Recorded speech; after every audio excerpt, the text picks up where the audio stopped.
Imagine for a second how an artificial intelligence actually knows something. Like when you type a question into a search engine or ask your phone's digital assistant for a recommendation. Right, it's not like it's just, frantically reading a giant text document in the background to find the answer. Exactly. Instead, it's navigating this massive, totally invisible web of interconnected concepts. It's sort of flying through a universe where a concept like, say, water is mathematically connected to liquid. Yeah, and then liquid is connected to ocean, which connects to tide, and so on. Right. So today, we're taking a deep dive into the precise core science techniques used to automatically construct those invisible webs. We're talking about the actual architecture of knowledge graphs. Well, and we are honestly moving far beyond the early days of manual crowdsourced databases. I mean, if you look at the early iterations of sites like Wikipedia, you had human volunteers who had to manually input every single hyperlink. Oh yeah, every connection between pages had to be done by a person. Exactly. But what we're exploring in our sources today is how modern AI systems build these massive semantic structures completely from scratch. Which is wild. It really is. The AI just reads raw, unstructured data, millions of news articles, research papers, books, and it automatically turns all of that into structured, usable human knowledge. A knowledge graph is basically a semantic graph where the nodes are concepts and the edges are the relationships between them. And to really understand how the AI does this, we're going to trace the journey of a single piece of information today. We'll start with how the machine gathers the raw pieces. That's the knowledge acquisition phase. Right. Then we'll look at knowledge refinement, which is how it cleans and connects those pieces. And finally, knowledge evolution, how it adapts to a changing world. It's a really elegant three-step blueprint. It is. Okay, let's unpack this, starting with the very first step, grabbing the data. The scientific term here is entity discovery, right? Yeah, entity discovery. It involves named entity recognition, or NER, entity typing, and entity linking. I always like to picture this as a very aggressive student, just like highlighting a dense textbook. That's a great way to think about it. Because before the AI can understand a document, it has to scan the text and pick out the important nouns.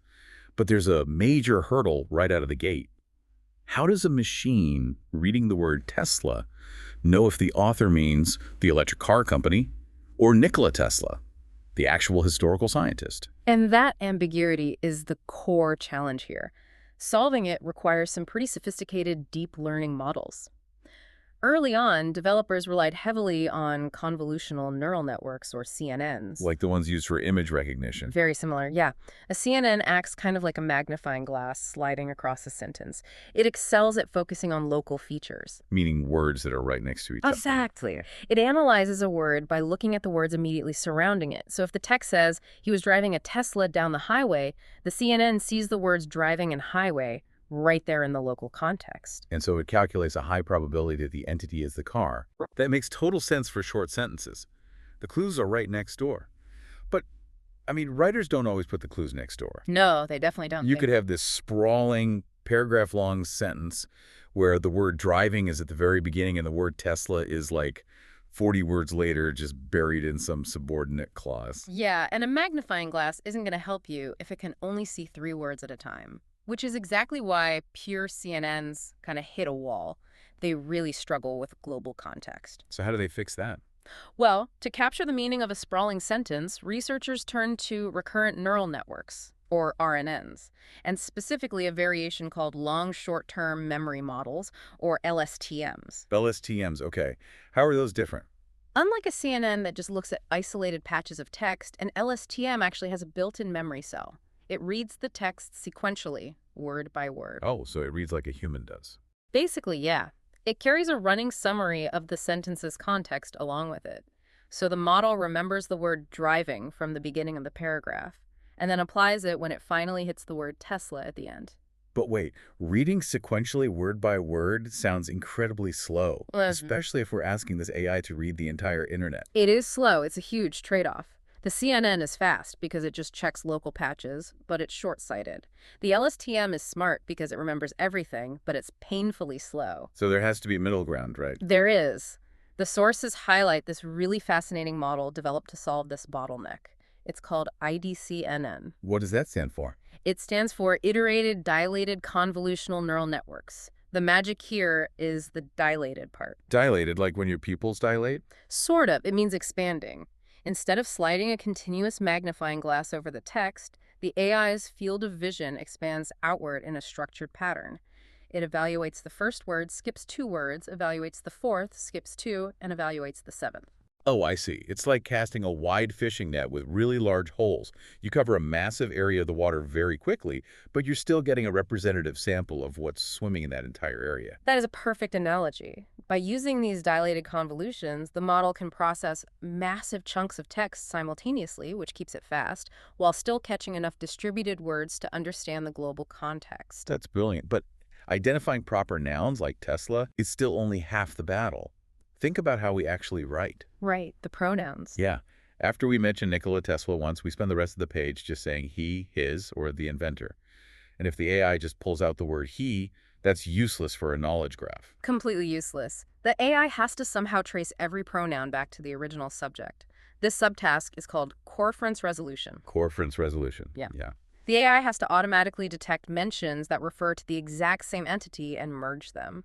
Modern models handle this by upgrading those memory-based LSTMs we just talked about into bi-LSTMs. Bi meaning bidirectional. Exactly. The AI trains 2 separate memory networks on the same sentence simultaneously. One reads the sentence left to right, and the other reads it right to left. Oh, wow. So it knows what happened before the pronoun and what happens after the pronoun, giving the complete picture. Right. But even with bidirectional reading, humans use pronouns in very sloppy ways. Yeah. We say things like, John told Mike that he needed to fix his car. Yeah. Who is he and whose car is it? Exactly. We rely on common sense to figure that out, but a machine just sees mathematical vectors. True. So, to combat that human ambiguity, researchers integrated reinforcement learning into the extraction process. They built something called a heuristic policy network. How does that work? Well, rather than just guessing based on grammar, the AI operates on a trial and error reward system. It basically assigns a mathematical score to different potential antecedents. So if it guesses that he means John, and that assumption breaks the logical consistency of the surrounding sentences, what happens? The policy network penalizes the model. Over millions of iterations, the AI essentially learns a form of contextual common sense. It gets rewarded for correctly mapping ambiguous pronouns to their rightful owners. So what does this all mean? Let's take stock of where the AI is right now. It has successfully scoured millions of documents, highlighted the important nouns, mapped all the pronouns back to their owners, and categorized everything. Right, the nodes are built. But a pile of puzzle pieces isn't a picture. We just have a giant bucket of isolated concepts. The AI now has to transition from nodes to edges. It has to draw the connecting lines between these concepts. This is what the literature calls relation extraction. Relation extraction. To me, this sounds like trying to build a complex family tree from a massive box of unlabeled, messy, handwritten letters. How does the AI know how these entities interact if nobody explicitly tells it? Well, going back to your box of messy letters, imagine you didn't have to read every single letter from scratch. What if you already had a tiny verified cheat sheet? Okay, I'm listening. This is the basis of a really elegant solution called distant supervision, pioneered by a researcher named Mintz. It relies on something called the at least one hypothesis. The at least one hypothesis. Yeah. The AI takes a small, pre-existing knowledge base, like maybe it already knows the verified fact that Barack Obama was born in Hawaii. Okay, so it has the head entity Obama, the tail entity Hawaii, and the verified relationship born in. Exactly. The model then takes those 2 entities and searches a massive, unlabeled ocean of raw text. The hypothesis assumes that if the AI finds a sentence containing both Barack Obama and Hawaii, there is a high probability that this specific sentence is expressing the born-in relationship. I see. It basically assumes that out of all the sentences mentioning those 2 entities together, at least one of them will perfectly describe the known relationship. I have to pause you there because the logic feels fundamentally flawed. Oh, really? How so? Well, if you search the internet for sentences containing both Barack Obama and Hawaii, you are going to get an unbelievable amount of noise. What if a news article says Barack Obama ate a pineapple from Hawaii? Right. The AI is going to read that, apply the at least one hypothesis, and suddenly map the phrase ate a pineapple from to mean born in. It's going to build a completely hallucinated relationship. What's fascinating here is that researchers anticipated that exact vulnerability. Relying on a single sentence is way too noisy. So to fix this, they developed models using multi-instance, multi-label learning, or MIML. MIML. How does that fix the pineapple problem? Instead of treating each sentence as an isolated clue, the model groups all sentences containing both entities into a single bag. Then, it uses selective attention mechanisms to mathematically weigh them against each other. Oh, so it's looking for consensus. If 50 sentences say Obama was born in Hawaii, and one says he ate a pineapple in Hawaii, the attention mechanism amplifies the signal of the 50 and mathematically dampens the noise of the pineapple sentence. Exactly. And beyond just counting sentences, the AI analyzes the architecture of the words using graph convolution networks, or GCNs. What do the GCNs do? A GCN doesn't just read the words, it maps the underlying grammar tree. It looks at the syntactic dependency. It actually calculates the exact distance between the subject, the verb, and the object. Okay, so when it sees the pineapple sentence, The GCN maps the syntax and realizes the verb ate is modifying the pineapple, not the location. So it immediately discards the sentence as irrelevant to the born-in relationship. that is a brilliant way to filter out the noise. But, I mean, the underlying process still seems incredibly fragile. We've talked about a sequence of isolated steps. It is a long pipeline, yeah. Right. Find the entity. Resolve the pronoun. Group the sentences. Map the grammar. Guess the relationship. If the AI makes a tiny mistake in step 1, let's say it misidentifies an entity, that error is going to cascade through the entire pipeline. It definitely will. The relationship it extracts at the end is guaranteed to be wrong. And cascading errors were absolutely the Achilles heel of early pipeline models. To prevent that domino effect, the field shifted toward joint relation extraction. Joint meaning doing it together. Exactly. The sources highlight the GraphRoll model as a prime example of this. Instead of a linear assembly line where step 1 finishes before step 2 begins, GraphRoll does entity recognition and relation extraction simultaneously in a continuous loop. So the two processes are talking to each other in real time. Through shared deep learning layers, yes. Yeah. The model actually uses the potential relationship to double-check the entity. Well, that's smart. So if the model is unsure if Apple is a fruit or a company, but it simultaneously detects a strong CEO of relationship nearby in the sentence, it feeds that relationship data backwards. So the relation essentially tells the entity recognition layer, hey, fruits don't have CEOs. You need to tag this as a corporation. Precisely. It prevents errors from trickling down. Here's where it gets really interesting. The AI has scoured the internet, it's pulled out the entities, and it's drawn the relation lines. It's built a raw graph. Yep, phase 1 and 2 are done. But because human language is messy, the raw graph is going to be sparse and full of holes. I think of it like a Sudoku puzzle that's only half filled out. That's a really good visual. The beauty of Sudoku, though, is that the grid is governed by absolute logic. Solving a row automatically gives you the mathematical clues to fill in a completely blank intersecting column. The AI uses that same mathematical logic to deduce facts it never actually read. Yes. This brings us to knowledge refinement, specifically embedding-based triple completion. To use your Sudoku comparison, the AI translates the entire graph into a mathematical vector space. Okay. In this space, a fact is called a triple.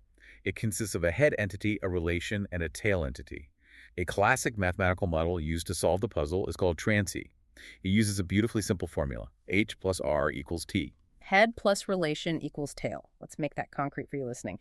If the AI knows the head entity is Rome and the relation is capital of, it converts both of those into numerical vectors. Exactly. The AI takes the numerical coordinates for Rome, mathematically adds the numerical vector that represents the concept of capital of, and the resulting sum drops the AI onto a very specific point in the vector space. And whatever entity is sitting at those exact coordinates, in this case Italy, is the missing tail entity. The AI just calculates the missing fact. It does. It's incredibly elegant. Another cool method they use to fill gaps is relation path reasoning. How does that one work? It's logical deduction. For example, if the graph knows entity A works at Microsoft and it knows Microsoft is located in Seattle, the AI can deduce a brand new edge. It assumes A lives in Seattle. Wow, so it bridges the path.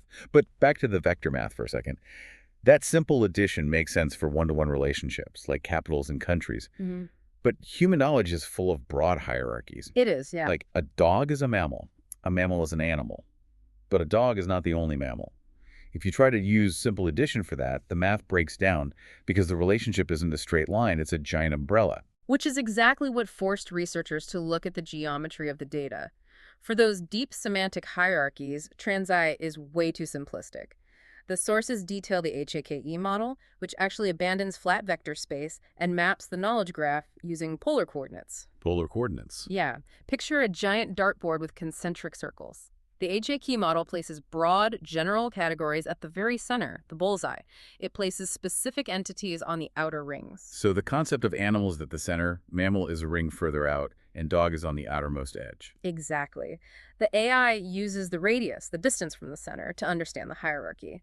It mathematically knows that anything with a larger radius is a subcategory of whatever sits at a smaller radius. But wait, how does it distinguish between siblings, like a dog versus a cat, which are both mammals sitting on that same outer ring? It uses the angle of the coordinate, so this polar geometry allows the AI to mathematically reason through complex taxonomies without needing to memorize every single subcategory. It's literally calculating the shape of human knowledge. That is mind-blowing. And the refinement phase isn't just about filling in blank spaces, is it? No, it's also about cleaning up the clutter. Right, because if this AI is absorbing data from 1,000 different websites, it's going to encounter redundancy. Like one database might list your birthday, while another database lists your date of birth.